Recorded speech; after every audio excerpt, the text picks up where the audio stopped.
Sir ఇవాళ junior NTR గారి birthday sir ఇవాళ. సినీ సెలబ్రిటీస్ నుంచి, పొలిటికల్ లీడర్స్ నుంచి చాలా విషెస్ రావడం మార్నింగ్ నుంచి మనం చూస్తూ ఉన్నాం. అయితే ఈ నేపథ్యంలో నారా లోకేష్ గారు కూడా బర్త్‌డే విషెస్ చెప్పారు సార్ జూనియర్ ఎన్టీఆర్ గారికి. అంటే గత కొంతకాలం నుంచి కూడా ఇటు వీళ్ళ ఫ్యామిలీల మధ్య విభేదాలు నడుస్తున్నాయని చెప్పేసి ఎన్నో వార్తలు రావడం, సోషల్ మీడియాలో డిస్కస్ చేయడం ఇవన్నీ కూడా చూసాం. ఈ నేపథ్యంలో మరి నారా లోకేష్ గారు ఈ విధంగా బర్త్‌డే విషెస్ చెప్పడం అనేదాన్ని మీరు ఏ విధంగా చూస్తారంటారు సార్? అంటే కొంతకాలంగా వీళ్ళు ఫ్యామిలీ మధ్య దూరం అలాగా పెరుక్కుంటూ వచ్చింది. ఎప్పుడు మన తారకరత్న వైఫ్ ఆ కార్యక్రమానికి వెళ్ళారు కదా, తారకరత్న దశదిన కర్మ ఏదో వెళ్ళారు కదా. అప్పుడు ఏదో మన తారక్ని, కళ్యాణ్ రామ్ని ఏదో కొంచెం బాబాయ్ అంటే బాలకృష్ణ నెగ్లెక్ట్ చేశాడు అనేటువంటిది బయటకు వచ్చిందన్నమాట. వాళ్ళు ఏం మాట్లాడలేదు, కానీ నువ్వెంత అసలు, నువ్వు మమ్మల్ని లెక్క చేస్తే ఎంత, లెక్క చేయకపోతే ఎంత అనే పరిస్థితుల్లో వాళ్ళు ఉన్నారు. తర్వాత చాలా దూరంగా ఉన్నారు. వాళ్ళు దూరం పెట్టడం కాదు, చంద్రబాబు నాయుడు ఎప్పటికప్పుడే రాబోయే చూడు తారక్ వస్తాడు, దుమ్ము దులిపేస్తాడు. ఆయనకి ఇంట్రెస్ట్ ఉంటే పార్టీలో రథచక్రాలు చేపట్టాడు, రథసారథిగా ఉండమని చెప్పాడు. అసలు సీఎం అయితే సీఎం అవ్వమని చెప్పాడు. అంటే అది అఫ్కోర్స్ రాజకీయం అయినప్పుడు కూడా తప్పు దొరకకుండా మాటలు చెప్పాడన్నమాట. ఆయన వాళ్ళ తాత నిర్మించిన పార్టీ, ఆయన ఏం చేయాలనుకుంటే చేయమని చెప్పండి. సారథ్యం వహిస్తారా, అధ్యక్షుడిగా ఉంటారా, లేకపోతే సీఎంకి ఏం చేస్తారో చేయమని చెప్పండి. నాకు ఎవరైనా ఉంటేనే విషయం రాజకీయాల్లో బాగా అనుభవం ఉన్నవాడు కనుక చెప్పాడన్నమాట. ఇప్పుడు ఈ మధ్యకాలంలో లోకేష్ కూడా బాగా సానపట్న వర్ధనులా తయారాడు. మరి బాగా మాట్లాడుతున్నాడు, బాగా ఆలోచిస్తున్నాడు. స్టేజీ మీద ప్రధాని మోదీ పిలిచి ఏమిటి విశేషాలు, what happen here, what the situation అడిగితే మోదీ గారితో ధైర్యంగా చెప్పి మోదీ గారు ఎలాగా వెన్ను నిమిరి ఎప్రిషియేట్ చేసే స్థాయిలో ఉన్నాడు ఆయన. ఆయన మామూలుగా బర్త్డే గ్రీటింగ్స్ కదా, ఆయనతో మనం ఎందుకు దూరంగా ఉండడం, ఒకటి ఆయనతో విరోధులుగా మనం ఎందుకు ఎస్టాబ్లిష్ అవ్వడం, అదేమి కాదు. So let me celebrate the function, or let me take part in the function and give my blessings అని చెప్పేసి ఏదో ఉద్దేశంతో ఆయన చెప్పాడు. చెప్పినట్టయితే ఇక దీని వెనక ఏమైనా ఉందా అనుకోండి, ఏముంది ఇక్కడ. జూనియర్ ఎన్టీఆర్ ఏంటంటే తప్పుల మీద తప్పులు చేసుకెళ్ళిపోతున్నాడు. మీరు ఎదుగుతున్న కొద్దీ ఒదుగుండాలి. మనకు అందరికి కూడా ఆదర్శం చిరంజీవి గారు. ఆయన అంత స్థితికి ఎదిగినప్పుడు కూడా, ఆయన నన్ను మాటలు అంటున్నప్పుడు కూడా, తమ్ముడిని అంటున్నప్పుడు కూడా అలాగా అంటే దిగమింగి ఆయన అంటే సర్దుకుంటున్నాడు. లేకపోతే మీరేం పెద్దండి, ఇంత పౌరుషం ఉండకూడదండి, ఇండస్ట్రీకి పెద్దగా మేము అనుకుంటున్నాం, మీరే మెగాస్టార్ అనుకుంటున్నాం అని అంటారేమో ఆయన భయం మాట. అందువల్ల మనం ఆయన భయపడుతున్నాడే మనం సంతోషం పడడం కాదు, ఆయన చూసి మనం ఏమి నేర్చుకోవాలి.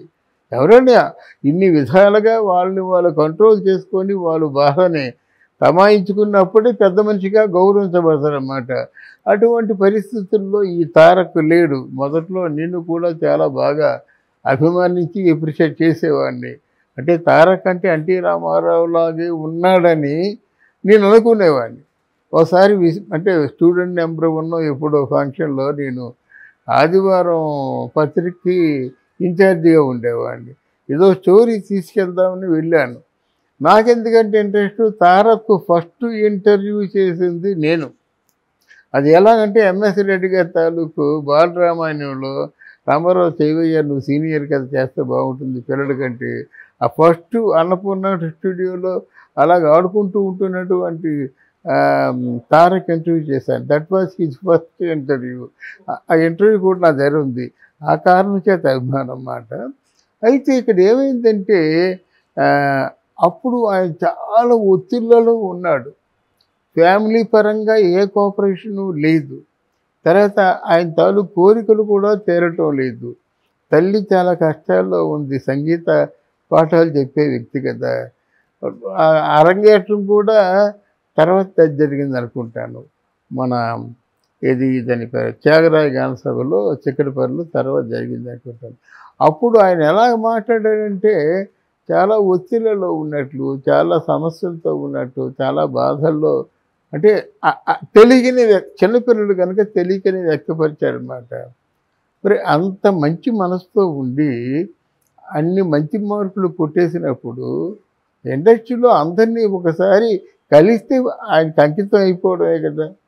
ఎవరైనా ఆయనతో సినిమాలు తీసేవాళ్ళు మళ్ళీ ఇంకొకతో సినిమా తీస్తారా? అంత బాగా మాట్లాడగలడు.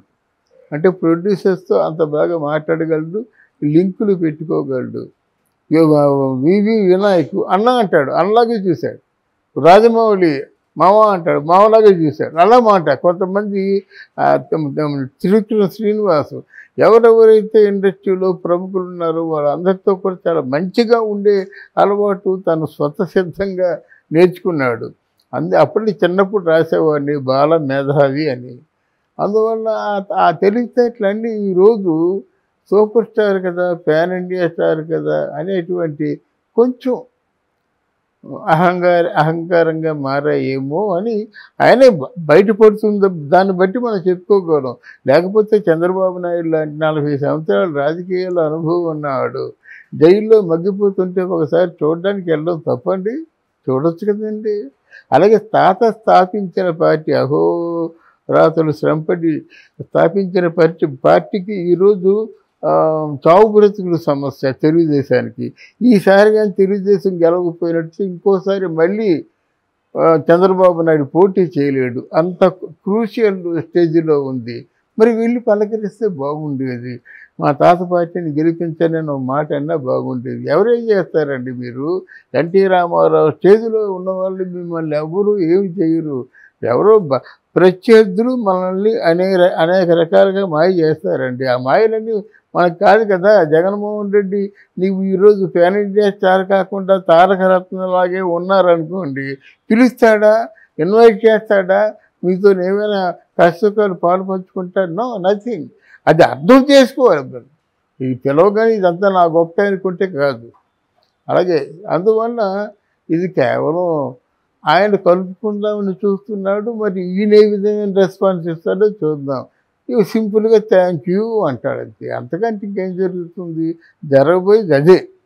సార్, ఈ నేపథ్యంలో మరి ఎన్టీఆర్ గారి సినిమాల గురించి కూడా మాట్లాడుకోవాల్సి వస్తే ఇవాళ అనౌన్స్ చేస్తారు ప్రశాంత్ నీల్తో సినిమా ఆగస్టులో స్టార్ట్ అవుతుంది అని అంటున్నారు. అవునవును, ఆగస్టులో అంటున్నారు. మరి దేవర పార్ట్ 2 ఉంటుంది. మరి ప్రశాంత్ నీల్కు సాలార్ కూడా షూటింగ్ ఉంది. మరి ఈ టైంలో అసలు స్టార్ట్ అవుతుందా అని అంటే ఇక్కడ పార్ట్ 2 అనడానికి ఒక కారణం నేను గెస్ట్ చేసిన కారణం ఏంటంటే దేవర లెంగ్త్ ఎక్కువైపోయింది. ఒక పిక్చర్కి కావాల్సిన లెంత్ కంటే 2 పిక్చర్లకు కావాల్సిన ఏవో చిన్న ప్యాచ్ వర్కులు చేసుకుంటారు. మధ్యలో ఏ సీన్ కొంచెం ల్యాగ్ ఉంది, గ్యాప్ ఉంది అవి చూసుకొని మళ్ళీ పగడబందీగా స్క్రిప్ట్ చేసుకొని అది పూర్తి చేస్తారన్నమాట. అందువల్ల మరి ప్రశాంత్ నీళ్ళు ఎప్పటి నుంచో కూర్చున్నాడు. ఇంకో సినిమా చేయలేదు. ప్రశాంత్ నీళ్ళు పట్టుకొని 4 రోజులు ఇంట్లో కూర్చోబెట్టుకున్నాడు. ఆ రోజు కొరటాల శివ కథ కంటే అంటే ప్రశాంత్ నీళ్ళు కథ కంటే కొరటాల శివ కథ బాగుందని వెంటనే దీన్ని స్టార్ట్ చేశాడనమాట. మరి ప్రశాంత్ నీళ్ళు కథ ఎలా ఉంటుందో అదే మరి చెప్పాలి. బట్ ఆగస్టులో స్టార్ట్ అవుతుంది. ఏమి స్టార్ట్ అయినప్పుడు కూడా ఆయనకి ఏంటంటే బాగా కసి పెరిగిపోయిందండి.